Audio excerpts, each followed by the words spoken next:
What's going on, guys? Now, as most of you already know, today Apple announced their brand new phones, the iPhone 11, iPhone 11 Pro, and iPhone 11 Pro Max. And today we're going to talk about all the differences if you want to pick up one of the new iPhones. Now, one of the things that I really like that Apple did is they took what was last year's iPhone XR and made that the iPhone 11. And I love this because it makes the iPhone 11 a lot more affordable, but it doesn't make it seem like it's some kind of side product. Now, of course, with that more affordable price tag, you won't see all of the features that you get with the Pro models, but we'll talk about those features in a second. Now, the biggest differences that you'll see between the three models immediately is all physical. The iPhone 11 comes in more playful colors like purple, white, product red, yellow, and green, whereas the Pro models come in midnight green, space gray, silver, and gold. And I'm gonna tell you guys right now, me personally, I am all about that new midnight green. The iPhone 11 has that typical glossy feel to it, while the Pro models have like this new matte finish, which kind of has like this frosted look, and the texture feels awesome. I love the way it feels in the hand, and I have a feeling that it's going to be a bit more comfortable to use. It's not going to be as slippery, but of course, we have to spend some more time with it to actually see. Now, in terms of sizing, we're looking at the same sizes as last year's lineup. The iPhone 11 will come in at 6.1 inches, and with the Pro models, you'll get a 5.8 inch and a 6.5 inch, so you have the entire spectrum there. Now, other differences that we'll see with these displays is the iPhone 11 is going to have a liquid retina LCD display, while the Pro models will have a Super Retina XDR display, which is the naming they took from their new professional monitors. That is also an OLED display, which is supposed to be 15% more efficient. And of course, that is the higher end between the two screens. Now, looking at the back of the phone is where we're gonna start to see some more differences. Some of us weren't too surprised here. The iPhone 11 has been upgraded to a dual camera system, while the Pro models have a triple camera system. And this is great because now they have wide angle lenses and ultra wide angle lenses on both models, while the Pro models also include a telephoto lens. Now, physical differences aside, we gotta talk about what's changed on the inside. Now, of course, these have been upgraded to Apple's new A13 processor, which has a faster CPU and GPU, which is gonna lead to much better performance, which we'll be able to see in powerful apps and games, and much more efficiency, which we'll be able to see in the battery life. Now, we gotta touch back on the camera because honestly, that's where a lot of the upgrades happened. And honestly, I am really excited about the ultra wide angle lenses that have been included this time around because it's just going to make shooting a lot easier. If you're ever in a tight spot or you wanna take pictures of a landscape, you're just gonna get so much more in the frame. And trust me, guys, this is a game changer that we've seen on other phones for a while now, but I'm happy it's on the iPhone. Now, with the Pro models, you do get that telephoto lens that we had on the XS versions, so you get a much bigger optical zoom range, whether you want a tight shot or something extremely wide. You get a lot of options here.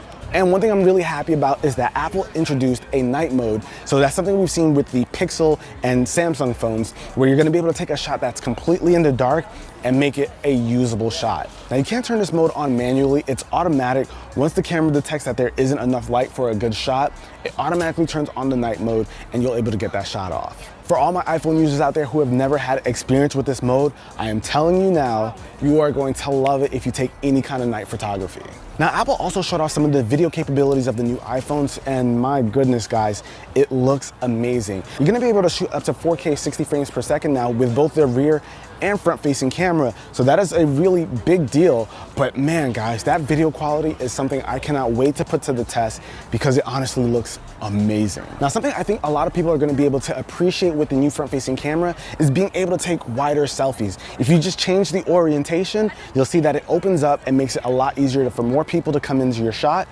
Or if you want, you can just hit a button and it also widens it. But I think this is something that's going to make a lot of people happy. Ari, I know you're one of them. They also introduced this thing called Slowfies, which is basically a slow motion selfie video. Not for me, but I think it's gonna be interesting for anyone with some hair to get some really cool stuff off with it. Now, there's something that I feel like will probably go over some people's heads, and that's the ability to switch between the three cameras smoothly without having any color shift. It is a really awesome thing that Apple has been able to achieve here by not having this giant shift whenever you switch between the three lenses. It smoothly does it, and it's going to be a big deal for some of us who like to take video on our phones. It's a pretty subtle and low-key change, but it is going to be very helpful. Now, Apple also introduced this quick video mode, which is basically a page out of Snapchat or Instagram's book, by allowing you to take a video by just pressing the shutter button and it starts shooting the video immediately. And once you release, video stops shooting. But if you want to lock it in, all you got to do is swipe over to the right and then it locks it into video mode. And I'm telling you, this is a really cool feature. Instead of having to swipe through, you get that video going a lot quicker. Now, of course, you have the typical stuff like water resistance and fast charging. And thankfully, Apple has listened, and the Pro models will now have a fast charger included inside of the packaging, so no needing to buy something extra. But unfortunately for the iPhone 11 owners, you will still have to go buy it if you want to take advantage of the feature. And some of the best news to come out of the announcement today was the increase in battery life. The iPhone 11 is going to have 1 more hour of battery life compared to the iPhone XR. And with the iPhone 11 Pro, it's going to get 4 more hours than the XS, and the Pro Max is going to get 5 more hours than the XS Max, which is just absolutely insane, and it's going to have the highest battery life of any iPhone to date. Now, in terms of pricing, the iPhone 11 is going to be starting at $699. And how nice is that to say? To get the iPhone 11 at $699 is not a direction that we thought Apple would go, but with that XR being the new 11, it kind of makes sense, and this is why I like the move so much. While the Pro models, the 5.8 inch is going to start at $999, and the 6.5 is going to be $1099. So a bit more premium options over there, but I feel like for people who just want to get that 11, it is a much nicer price point to start at. Now, I personally feel like the 11 is going to sell like hotcakes, especially since it doesn't feel like a side product. But I want to know what you guys think. Are those bezels something that will keep you away from the iPhone 11? Or do you just have to have the latest and greatest with the Pro models? Let me know with a comment down below. Hopefully you guys enjoyed this video. And if you did, be the cool guy or girl that gives this video a thumbs up. I'm going to have a real day in the life video and all the other things that you can come to expect in future updates, so stay tuned for that. And pre-orders are going to be starting Friday the 13th, and people will officially be able to get their hands on it on the 20th. But till then, guys, it's your average consumer. Peace.